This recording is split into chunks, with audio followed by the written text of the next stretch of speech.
Good morning! Hello, everybody. Thank you so much for joining me. It is Michelle here again, and I am here to chat with you today about gut health.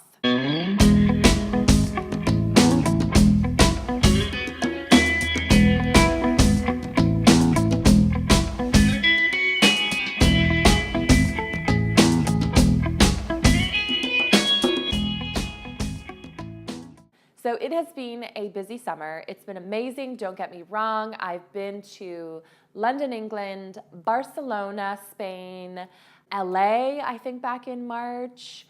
And it's just been such a go, go, go, entertaining, lots going on, lots of drinking, lots of eating. I've had lots of family things. It's just been a lot of fun, so much going on, and such a beautiful summer here in Canada. I don't know where you are, wherever you're listening or watching, but it has been like the best summer ever. So warm, hot, humid, and I just that is like my ultimate. Okay, so today we are going to be chatting about gut health. The reason why I want to talk about gut health is because I have been recently waking up with stomach pains. I've been having a lot of bloating, just kind of feeling uncomfortable all over and feeling like swollen in my body. And I've also had little patches of maybe a little bit of eczema coming. It's kind of itchy and dry and just like that, like pre-eczema. And I haven't had eczema in a very long time. So I know that something's going on with my gut when I have something going on with my skin. I have a lot of brain fog. I'm really lazy. I'm not as motivated. I'm tired. I'm yawning all the time. And that is not me. Normally I'm like, go, go, go, go, go, go, go. And as soon as I know that I'm being lazy or that I'm just not as motivated, I know there's something going on with my gut.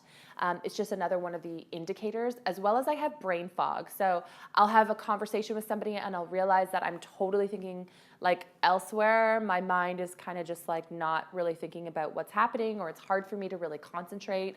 I have a feeling that happened to me a lot as a child, and I didn't understand or know why. I just thought it was me. And now looking back, I'm like, probably would have done a lot better in school if I would have been eating the proper foods that my body needed. But that's another subject. I am going to nip it in the butt before it gets bad and take care of it. So there's definitely some things that you can do to promote good gut bacteria, but just note that every situation is different from the next person. They say that your gut bacteria is different from everybody else's, so it's kind of like DNA. We each have our own different gut bacteria. And so to you may find something different that helps you to be able to get back on track and to be able to have good gut bacteria, which is different from me. But so I'm going to share with you what I like to do and how I find it helpful and how I get back on track. Your gut health has a direct effect on your brain, which is why I'm finding that I'm getting that brain fog and having some weird things going on with my mood. Depression, I am a strong believer that a lot of people who are depressed or who have things going on with that, a lot of the times it could be actually coming from your gut. So you may want to heal your gut, eat the proper foods, stay away from the foods that are not good for your gut, and in turn, hopefully, you will be in a better mindset. When we have chronic inflammation in our bodies, this is when we are getting serious diseases like cancer, like diabetes, like heart disease, like lupus, like Crohn's, like MS, the list goes on and on and on. There's so much strong evidence showing that your food that you consume, the stress that you have on your body is greatly correlated with these diseases. So when we have chronic inflammation, because we've had stress on our body from these foods or from emotional or whichever, it's causing chronic inflammation on our bodies, and that chronic inflammation is silent. You don't know that it's happening inside of you often, other than when you get things like right now, how I'm having all these symptoms because I know that something's going on in my gut. That is a chronic inflammatory response, and I am going to nip it in the butt, get rid of it, heal it before it becomes something major, before it becomes cancer, before it becomes MS, before it becomes whatever my body wants to show it up as. Everyone is different. I'm gonna nip it in the butt, get rid of it, heal my gut, lower that chronic inflammation. I am going to feel so much better, and I'm gonna know that I'm taking care of my body, taking control of my body, because I have a choice right now. It's later when I'm not feeling so great because I've got one of these diseases that it's gonna be too late. So now's the time to take control, and I can do this. So I want you to think about your gut lining as a very sensitive thing. It's kind of like a cheesecloth. So if you're going to eat something that your body doesn't like, or that it's sensitive to, or maybe just some like kind of food that's like really tough, then it's gonna like cut holes and tear things through that sensitive lining. And then all those toxins and foods and things are gonna like get through those little holes, and they're gonna go directly into your bloodstream, and they're going to cause havoc on the rest of your body. So this is why we wanna make sure that that gut lining is healthy, it is safe, it is working properly, and there's none of those little issues going on within between it. So we want to heal our gut, make sure that it's healthy, give it the good bacteria, get away all the bad bacteria. So first step, we're going to take a look at food. Now, I could talk about food all day long. I am a huge believer that food is the cause of most inflammatory diseases. I truly believe that majority of them can be healed or even prevented by eating the proper foods and causing less stress on our bodies. But today, we're gonna keep it simple. Basically, you wanna stay away from processed foods, things that are in boxes, things that are highly processed, and things that are filled with sugar. Those two things are extremely important. Processed foods and sugars. We want to stay away from those things. So you want to eat more whole foods. You want to include more vegetables, more fruits, more nuts and seeds, things like that into your system. If you're eating meats, as many of you know, I'm a vegetarian, so I don't eat meat. But if I were to eat meat, I would be choosing a meat that is organic, a meat that has not been tampered with, so you're not gonna wanna eat those cold cuts. That stuff has so much processed crap in it, carcinogens that are causing havoc on your gut bacteria. So I really want you to stay away from that sort of thing. So eating more fruits, vegetables, nuts and seeds. And I know a lot of people say that it's really difficult to eat healthy or to, change your diet, but the thing is that you have a choice. We live in Canada. You have a choice. You can make the choice. Do you want to eat healthy food, or do you not want to eat healthy food? Do you want to be healthy, or do you not want to be healthy? It's completely up to you. I'm not telling you that you have to do it. I'm just telling you that there are options. And if you want to live a long, healthy, happy life by decreasing your chances of getting any of these crazy, terrible illnesses, then why not try eating a little bit more healthy? Next up is water. You want to be drinking lots and lots and lots of water. Actually, I'm gonna get some water right now while we talk. Okay guys, got my water and I am going to guzzle this down. I like to have 2 of these large glasses every single morning, first thing. This is just gonna keep me hydrated and make sure that I have enough liquids in my body to be able to get rid of any toxins that I have come in contact with. Because it's not just from food, it's also, the air we breathe. So you want to be able to eliminate that as best as possible, hence the water.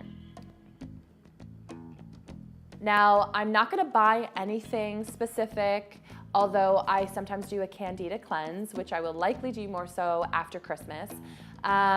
But right now, I'm just kind of needing a reset. I know that I am constantly grabbing for sugary foods, and that is my weakness. So that is what I am going to eliminate for the next 7 days. I'm doing a 7-day sugar detox, and that is just going to reset my body, get me back on track, and stop me wanting and craving that sugar all the time. Even though I know that I shouldn't be eating the sugar, my gut is like, I want some more, give me some more, give me the sugar, give me the cookies. So even though I know that I shouldn't be eating it, my brain is just telling me to have more and more and more of it. So what I like to do is I like to cut it out, eliminate it, get rid of it, throw it out the door, not have it for a full 7 days. That's just 1 week of my life. I'm gonna read every label of everything that I eat, even if it's healthy, like from one of the healthy brands that I have here in Toronto. I am going to read the labels and I'm going to make sure that there's no added sugar. No maple syrup and no honey is also included in that. So when I'm having like a matcha, I'm gonna stay away from that. I will have a little bit of stevia in my matcha, but I won't be going to Starbucks because Starbucks uses a milk that has a sugar already in it, and I know that. So I'm gonna stay away from Starbucks. So fruits and berries are okay. I'm going to also be limiting them, although I don't think that it's bad to eat fruits on a general basis. But during my sugar detox, I'm going to cut it back to just 2 a day, 2 servings a day of either berries or fruits. I'm going to be drinking lots of water because you want to flush out your system and you want to stay hydrated. Obviously, you guys know how important water is, so get it in your bellies.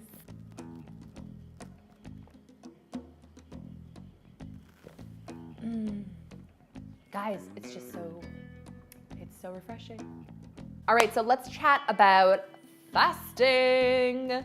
Many of you guys know that I fast. I do intermittent fasting. That's where I eat for only about 8 hours out of the day.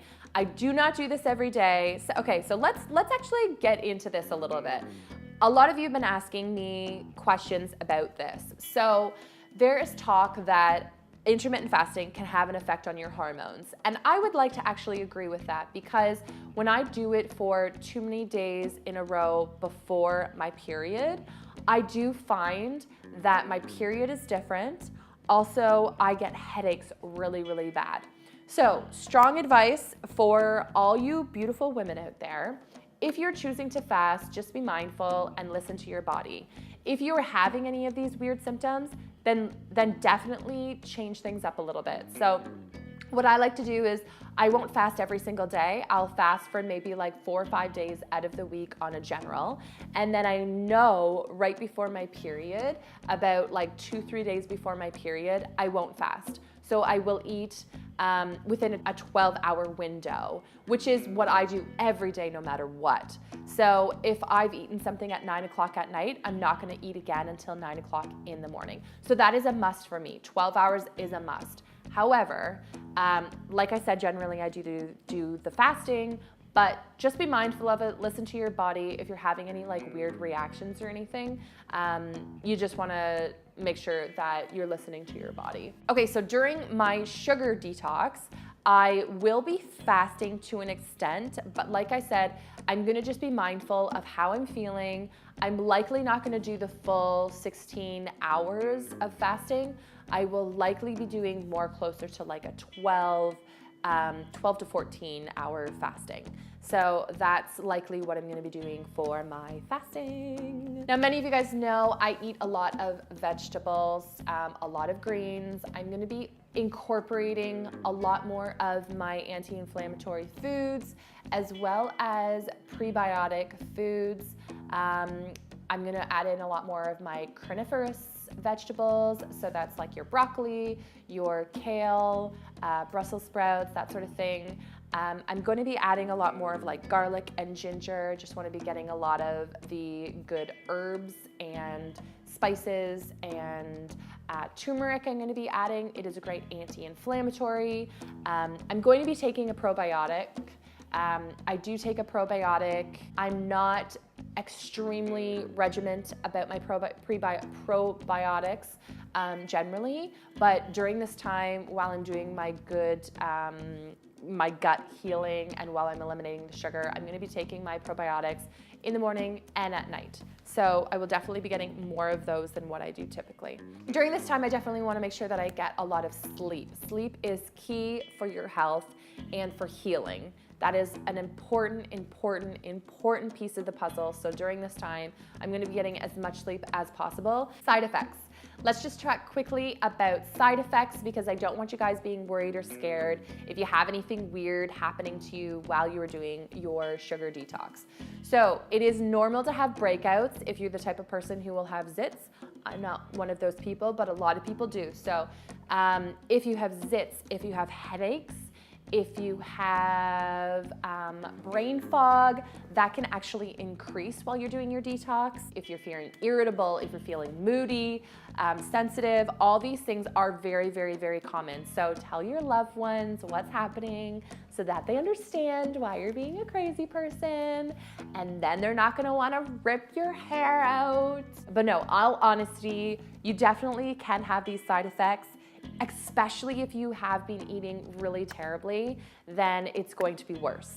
Generally, I will have a little bit of headaches and just feel a little bit irritated. So I guess we will see. I will keep you guys updated, likely on Instagram stories. All right, so here's the deal. I'm gonna be doing my next 7-day sugar detox starting the day that I put this out, likely this Sunday. And I'm hoping you guys will join me. It's a lot of, I would say it's a lot of fun, but it's really not a lot of fun. It's more so just empowering. It feels good. It's going to get you set back, reset for the fall so that you're feeling good. And if you do, go to the grocery store, get lots of vegetables, get lots of healthy foods so that you are going to be prepared, so that you can do this and that you can heal your gut and feel fabulous and get back on track. So there's definitely options after you're finished with your cleanse. If you're still feeling not yourself, if you're still feeling like there's something going on, all you have to do is go to your naturopath.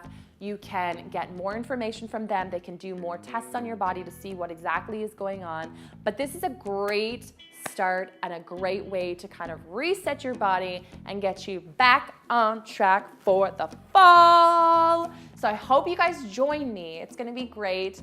I'll definitely be posting on my Instagram stories, so stay tuned there. I know a lot of you follow me there, and I'll be chatting about it. I'll be showing you what foods I'll be eating, all that fun stuff. All right, guys, I can't wait to see you all joining along with me. Please comment down below if you do, or send me a DM, whatever you want to do. Just let me know that you're joining in. I would love, love, love to have the support and to be able to be support for you guys. So shoot me a message, get in contact with me, say hello. I'm going to heal my gut. I'm going to feel better. I'm going to have more motivation, less moody, and less bloating. That's my biggest thing, less bloating. Freaking hate bloating.